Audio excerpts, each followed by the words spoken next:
minal gham wal karb ma la yatiqun wa ma la yahtamilun fayaqulu ba'dun nas al ba'da ala tarawna ma antum fihi ala tarawna ma qad balagakum ala tangduruna man yashfa' lakum ila rabbikum.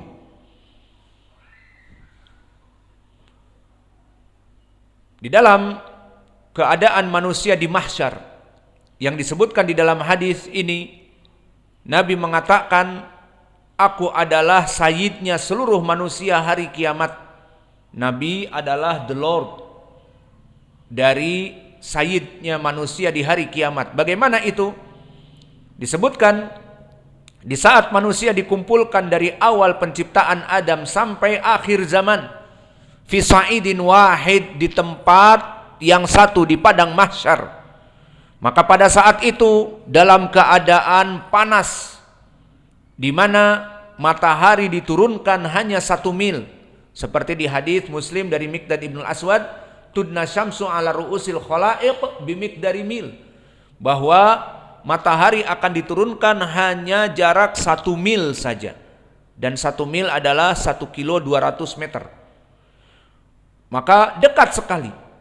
Maka semua manusia dalam keadaan kepanasan, di antara mereka tidak sanggup. Semua orang mengucurkan keringat, seperti hadis di hadis Miqdad, tidak di hadis ini, di sini tidak disebutkan bahwa annasu yu'riqun ala hasbi a'malihim. Seluruh manusia berkeringat banjir, keringatnya sesuai dari amalan mereka. Faminhum man yakunu ala ka'bih, faminhum man yakunu ala rukbatih, faminhum man yakunu ala haqawih, faminhum man yuljimuhul arqu iljaman. Maka ada yang keringatnya sampai kepada mata kakinya, tergantung amalannya. Ada yang panas membanjiri keringatnya sampai kepada lututnya. Dan saking panasnya, ada yang imannya tidak begitu kuat sampai keringatnya kepada pinggangnya, dadanya, perutnya, dan bahkan saking panasnya dan dia tidak mempunyai keimanan yang kuat, maka dia tenggelam dan berenang-renang atas keringatnya yang mengucur deras, disebutkan sampai kepada ujung telinganya. Maka dia tenggelam dari keringatnya sendiri. Dalam keadaan manusia seperti itu, didengar ba'duhum yaqulun li ba'din, maka apakah kita akan terus seperti ini? Sampai kapan kita akan dalam keadaan kepanasan seperti ini? Maka fayaqulu ba'dun nas li ba'din, di antara mereka saling berbicara dan memberikan usulan. Tentunya yang memberikan bicara dan usulan mereka orang-orang yang tidak tenggelam dengan keringatnya. Namun sampai kapan? Meskipun tidak tenggelam dengan keringatnya, sampai kapan kepanasan? Kapan mau dihitung, dihisab, dan dimasukkan kepada surga atau neraka? Maka dalam keadaan seperti itu, di antara mereka berkata, utu Adam. Maka datanglah minta syafaat kepada Nabi Adam. Fayatuna Adam fayaqulun ya Adam anta abul bashar, khalaqakallah biyadih, wa nafakha fika min ruhi, wa amaral malaikat fasajadu laka isfa' lana ila rabbik ala tara ila manahnu fihi ala tara ila maqad balagona. Fayaqulu Adam inna rabbi ghadaba al-yawma ghadaban lam yaghdabu qablahu mithlah walan yaghdaba ba'dahu mithlah wa innahu nahani anis syajarah fa asaitahu nafsi nafsi idhabu ila ghairi idhabu ila nuh. Maka datanglah sebagian dari kaum muslimin yang keadaannya lebih baik dari yang lain, tidak tenggelam dengan keringatnya. Ayo kita datang kepada Nabi Adam, minta syafaat. Datang kepada Nabi Adam menyebutkan keutamaan Nabi Adam. Apa saja tadi? Pertama, Allah menciptakan dengan tangannya. Kedua, Allah meniupkan ruh kepadanya langsung, karena dia awal penciptaan manusia. Yang ketiga, Allah memuliakan dari para malaikat agar malaikat semuanya sujud, kecuali siapa? Iblis tidak mau sujud. Maka ini keutamaan Adam. Namun di saat diminta, ayo minta syafaat, maknanya dia meminta kepada Allah, ya Allah, mereka di mahsyar dalam keadaan kelelahan. Sampai kapan ya Allah? Minta diringankan atau minta cepat untuk dihisab dan sebagainya.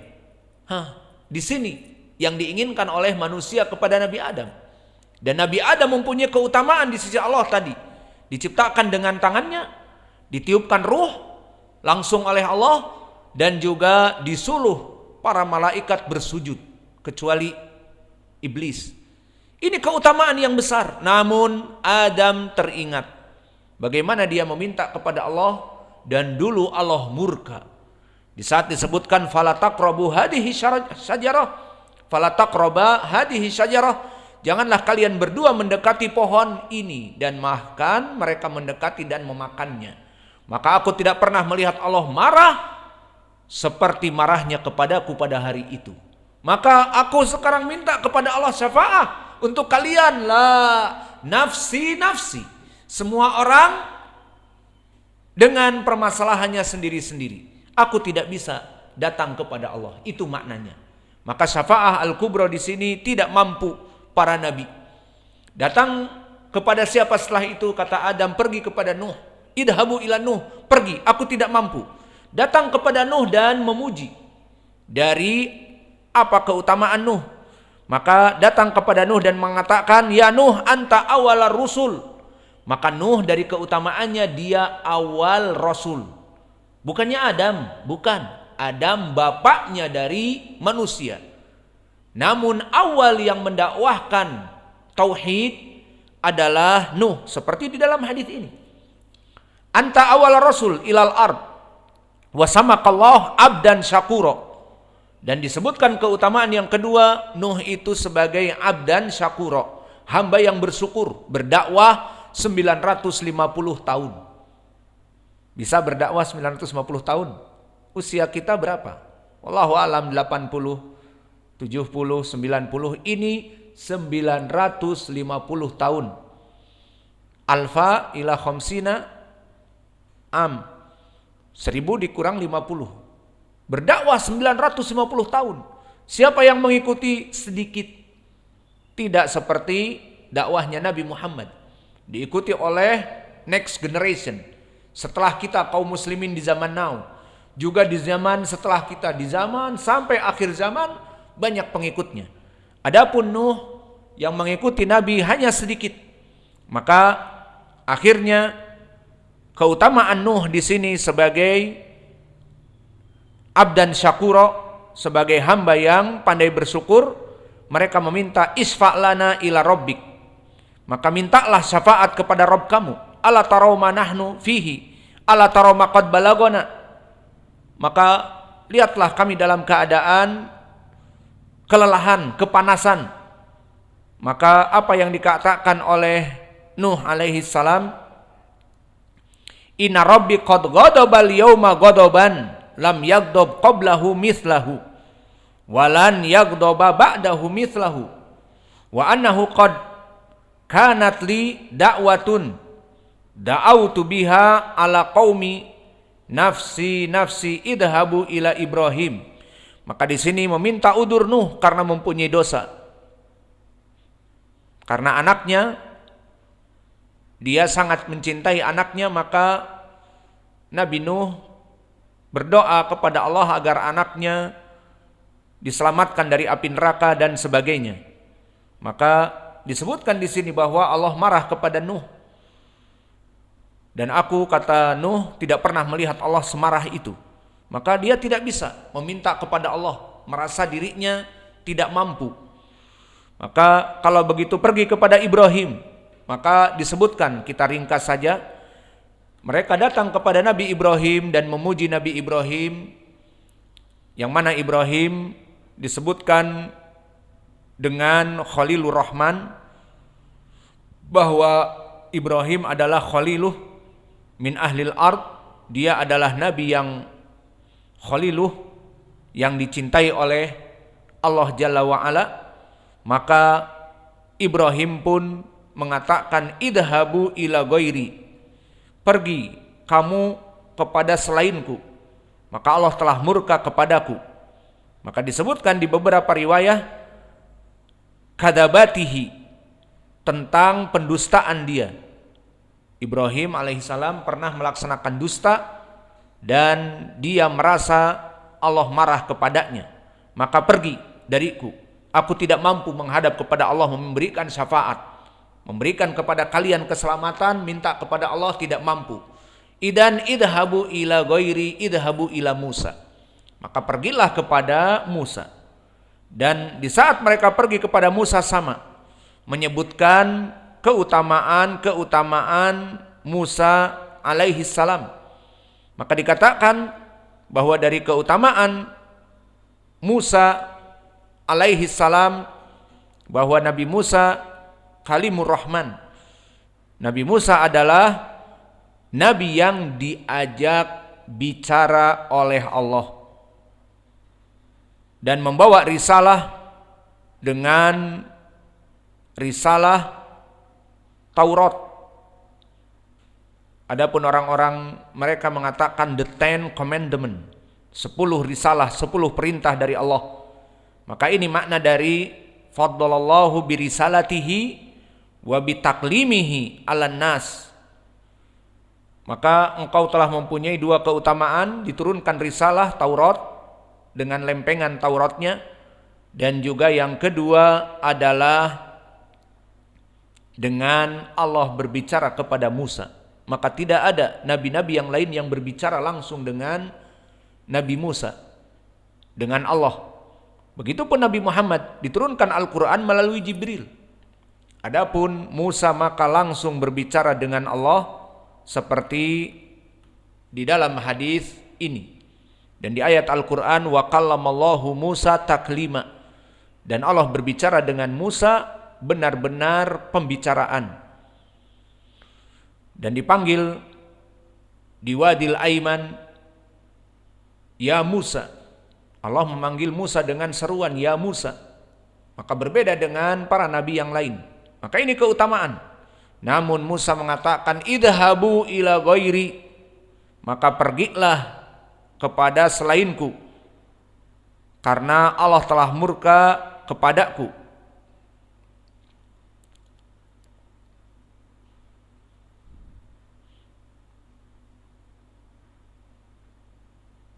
Karena apa? Qataltu nafsan lam umar bi qatliha. Aku telah membunuh manusia yang tidak diperintah oleh Allah untuk membunuhnya dan aku membunuhnya. Maka aku melihat Allah marah pada saat itu, aku tidak mampu memintakan syafaat. Maka datang kepada Nabi Isa dan dipuji Nabi Isa, dan tidak disebutkan kekurangan dari Nabi Isa. Maka Nabi Isa dari keutamaannya, mereka mengatakan ya Isa anta Rasulullah wa kalamtan nas fil mahdi wa kadalika kalimatun minhu alqaha ila Maryam wa ruhu min. Maka keutamaannya kamu berbicara dengan manusia dan kamu dalam keadaan baru lahir. Karena apa?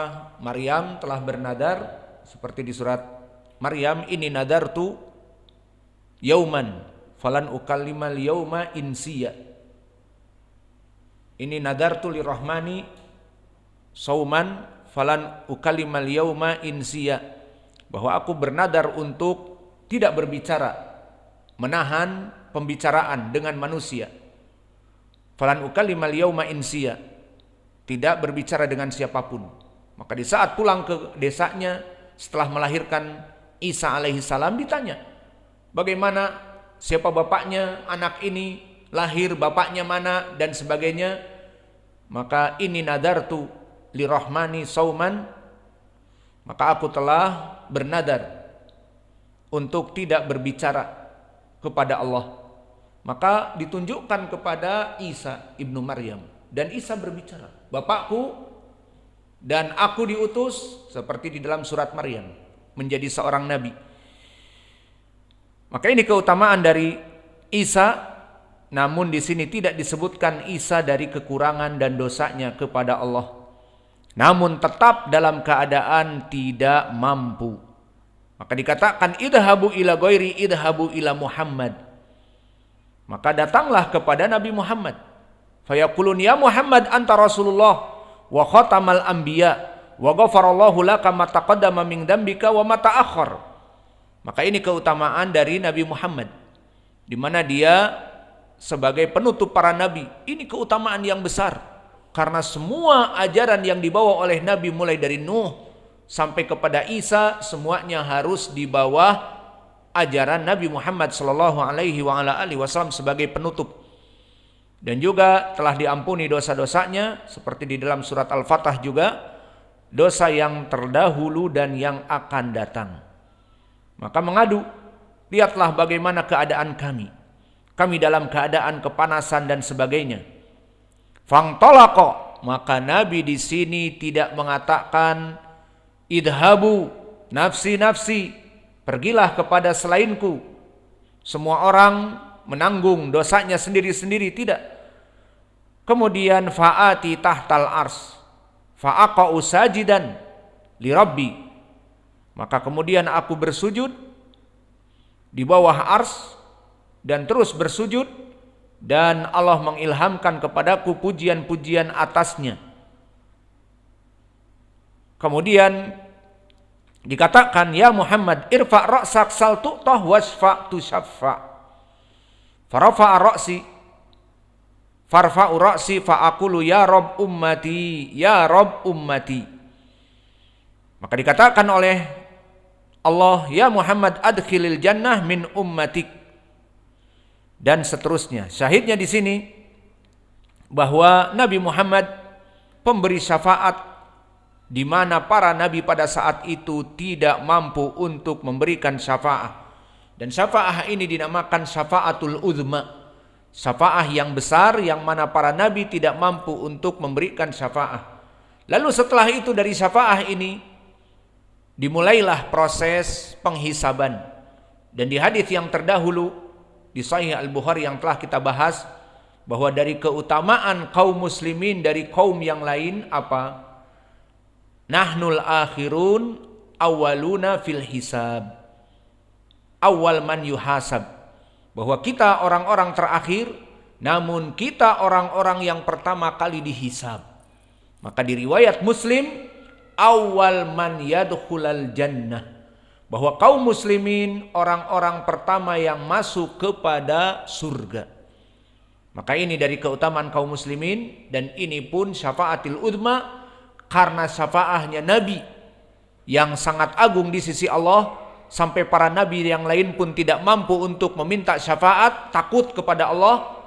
Maka Nabi kita memberikan syafaat, dan kita bersyukur kepada Allah menjadi umat Muhammad sallallahu alaihi wasallam, yang mana kita akan masuk surga terlebih dahulu. Tentunya kenikmatannya kita menjadi umat Muhammad apa? Di saat masuk surga terlebih dahulu. Maaf, bagi yang banyak dosa dihukumi masuk api neraka, berarti masuk api neraka terlebih dahulu, ya apa tidak? Maka itulah keadaan kita. Maka bersyukurlah mereka orang-orang yang masuk surga terlebih dahulu. Umat-umat sebelum Nabi Muhammad belum dihisab, maka umat Muhammad dihisab duluan. Maka yang masuk kepada surga kenikmatan yang besar. Kaum yang mengikuti para nabi, dari pengikut Al-Hawariyun Isa, pengikut Nabi Musa dari Bani Israel dan yang lainnya yang banyak, itu nanti akan dihisab. Kemudian mana yang rajih, amalan yang baik atau yang buruk. Kemudian idhabu ila sirat, dibentangkan asirat, dan mereka berjalan, dan para nabi semuanya mendoakan para pengikutnya, Allahumma salim salim, Allahumma salim salim, ya Allah selamatkan mereka. Pada saat itu kaum muslimin sudah berada di surga, sudah makan makanan minuman surga dan menikah dengan bidadari-bidadari surga, dan mereka pada saat itu masih dalam keadaan dihisab. Ini keutamaan yang besar, iya apa tidak? Namun bagi mereka orang-orang yang berdosa dan Allah tidak ridho meskipun muslim tidak dimasukkan kekal di api neraka. Tapi muslim yang rajih, amalan buruknya yang lebih besar, fa amma man khaffat mawazinuh fa ummuhu hawiyah, maka dipanggil, dimasukkan kepada api neraka jika Allah inginkan. Maka duluan masuk api neraka dan mereka masih dihisab. Ini duluan diadab. Jadi ada baik dan buruknya, namun kebaikannya yang kita harapkan kita masuk surga terlebih dahulu. Maka inilah contoh bahwa Nabi kita Muhammad SAW dari para anbiya yang memberikan syafaah al-udma, dan ini contoh bahwa para nabi memberikan syafaah. Wa naktafi ilahuna wa jazakumullahu khaira wa barakallahu fi ilmikum. Dan insyaallah di pelajaran yang akan datang masih kita masuk kepada bantahan al-kuburiyun tentang permasalahan asy-syafaah.